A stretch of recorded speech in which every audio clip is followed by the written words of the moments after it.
Bom dia, crianças! E aí, tudo bem com vocês? Que saudade que eu estava de vocês. E aí, essa semana, como que foi? Descansaram bem essa semana que a gente ficou de recesso?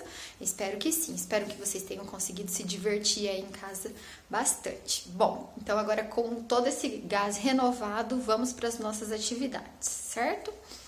Bom, vocês se lembram que a gente, antes de acabar as aulas, a gente leu uma história em quadrinhos, né, que se chama Papa Capim, A Noite em que a Lua Foi Devorada? Lembra que tinha aqueles dois índiozinhos e que aí eles fizeram a maior confusão achando que a Lua, né, tinha mergulhado no rio e ia ser devorado pelas piranhas? Bom, então nós vamos utilizar agora novamente essa história em quadrinhos para a aula de hoje, tá? Então eu vou postar novamente no grupo essa história, vocês vão reler essa história para daí a gente fazer a nossa atividade, tá?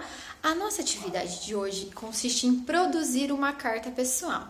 Professora, mas fazer uma carta, mas esse gênero está em desuso. Vocês estão corretíssimos, é um gênero que nós não utilizamos mais, porque ele foi o quê? Substituído pela tecnologia, não é? A gente tem outros recursos tecnológicos que substituíram a carta, por exemplo.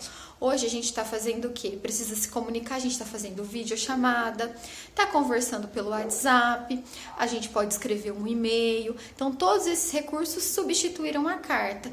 No entanto, a gente tem que conhecer como era a comunicação antigamente também. E saber que o que a gente está se comunicando, a forma como nós nos comunicamos hoje não quer dizer que vai ser no futuro. Por exemplo, né, há um tempinho atrás, a gente tinha uma rede social que se chamava Orkut. Talvez vocês não conheçam, mas os parentes de vocês, os pais, né, ou tinham ou já tinham ouvido falar. Então, quer dizer, o Facebook hoje é muito conhecido, será que ele vai ser no futuro?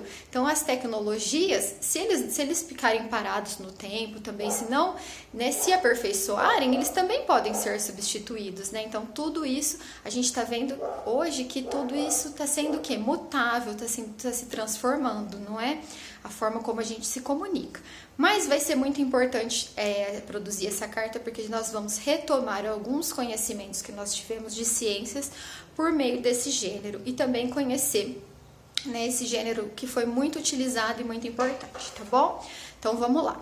Lembra que assim, todo gênero textual ele tem uma estrutura própria, ou seja, eu não posso escrever uma carta da mesma forma que eu escrevo uma história, né? Cada gênero, cada texto, ele pede uma estrutura, né? Outra coisa é que eu tenho que pensar para o meu destinatário.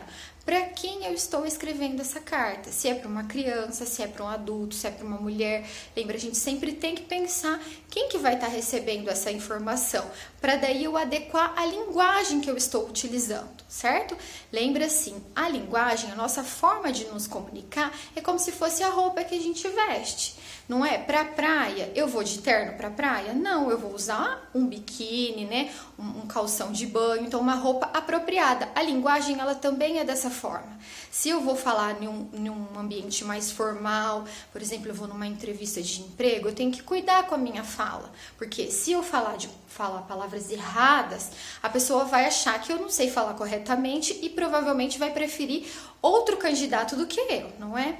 Agora ali no meu círculo de amigos, né, junto com a minha família, eu posso utilizar uma fala mais informal, usar gírias, não é? Falar de uma forma mais assim, mais do dia a dia mesmo, que eu não tenha que ficar me policiando para tentar falar certinho, corretinho, certo? Porque não vou ser julgada por isso. Mas dependendo do ambiente que eu estiver, se eu falar alguma palavra errada, as pessoas vão me julgar por causa disso. Então eu tenho que tomar mais cuidado, tá bom? Então vamos lá. Pensando na carta, então, professora, como é a estrutura? Então, o que eu devo seguir para escrever dentro desse gênero de forma adequada? Então vamos lá. Pense assim, a carta ela era produzida num contexto onde eu precisava escrever da onde eu estou escrevendo, né? Então colocar ali a cidade da onde eu estou, e a carta demorava muitos dias para chegar, certo? Às vezes semanas, muito tempo. Então eu precisava identificar que dia que eu estou escrevendo aquela carta, tá bom? Então eu vou colocar isso.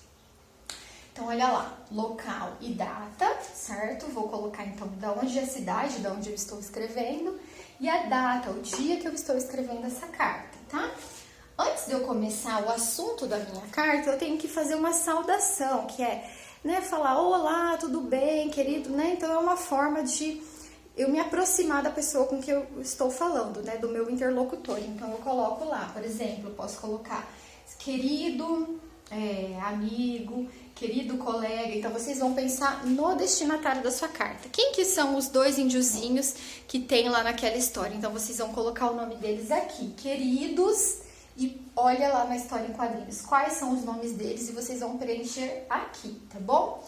O assunto, a mensagem. Tá, professora, então o que eu vou escrever na minha carta? Qual é a mensagem da minha carta? Lembre, então, que a confusão aconteceu porque eles não sabiam, né, a tribo não tinha o conhecimento de ciências dos movimentos da Terra e dos movimentos da Lua. Então é isso, nós vamos explicar para eles, para os índios, para a tribo, que aquilo que o efeito que eles viram, né, da Lua sumir ali no horizonte é um efeito perfeitamente normal que se dá por conta dos movimentos que a Terra faz e a Lua faz. E ali vocês podem descrever os movimentos. Lembra? Quais são então os movimentos os principais, que são os movimentos que a gente estudou, né, que a Terra faz? Então os movimentos de translação e de rotação. Rotação é aquele movimento que dá origem ao quê? Ao dia e à noite, e que tem efeito direto no entendimento ali da tirinha, né, do quadrinho, porque foi essa confusão, né? Então vocês podem explicar, mas pode explicar o outro movimento também, que é o de translação, explicar que a Terra também faz um movimento de translação, que é o movimento que dura 365 dias, que é o movimento ao redor do Sol. E o movimento de rotação é o que dá origem ao dia e à noite, que é o movimento em torno do seu próprio eixo. E aí vocês vão falar que a Lua também faz movimentos. Quais são? Ela faz vários, mas os que a gente aprendeu também são o de translação, que é o mesmo movimento que ela acompanha a Terra ali ao redor do Sol. O de rotação, que é também ao redor do seu próprio eixo, e o de revolução, que é o movimento em volta da Terra, tá bom? Então vocês vão me explicar, pode usar a internet, pode usar os conteúdos que vocês tiverem no caderno, tá? E também pode usar a internet, vou publicar também para vocês alguns vídeos que mostram os movimentos novamente para vocês, né, se lembrarem, tá bom? Então aqui no assunto, então, a ideia é que a gente trabalhe, então explique para os índios esses movimentos, para que eles tenham, né, conhecimento sobre isso, tá? Aqui eu faço a despedida, né? Depende de para quem eu estou escrevendo, conforme eu vou fazer uma despedida, um abraço, né? Um beijo, tá? E aqui embaixo é a assinatura, então eu escrevo o meu nome, né, de quem escreveu a carta, tá bom? Então, para a aula de hoje era isso. Espero que vocês consigam fazer, gostem de fazer, tá? Mas lembra que isso é um conteúdo, né, que a gente não usa mais mesmo a carta, né, que caiu em desuso porque foi substituída por outros meios, mas que da carta hoje a gente tem um gênero muito parecido, que é o e-mail, né, que acabou derivando da carta, tá bom? Um grande beijo para vocês, até quarta-feira. Tchau!